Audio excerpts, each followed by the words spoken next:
Hello guys, ഞങ്ങൾ പിടിച്ച ബ്രാലാണ്.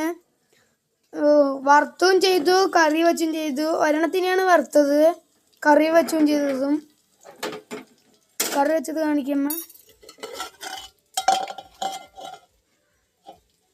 കറി അടിപൊളിയായിട്ടുണ്ട്. പാല് പിഴിഞ്ഞ് കറി വെച്ചേക്ക് എന്താണ്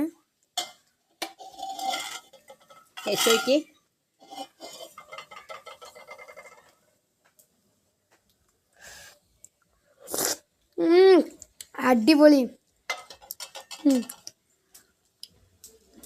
പിന്നെ ഇത് ആവാനുണ്ട്.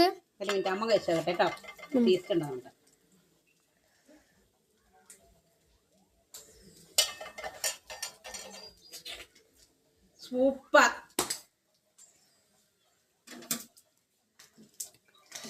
അപ്പൊ ഇന്ന് ഇത്രയൊക്കെ ഉള്ളൂ. പിന്നെ വറുക്കുന്നത് ആവാനുണ്ട്, കുറച്ചും കൂടി റോസ്റ്റ് ആക്കാണ്. അപ്പൊ ഇന്ന് ഇത്രയൊക്കെ ഉള്ളൂ ഗൈസ്. ബൈ.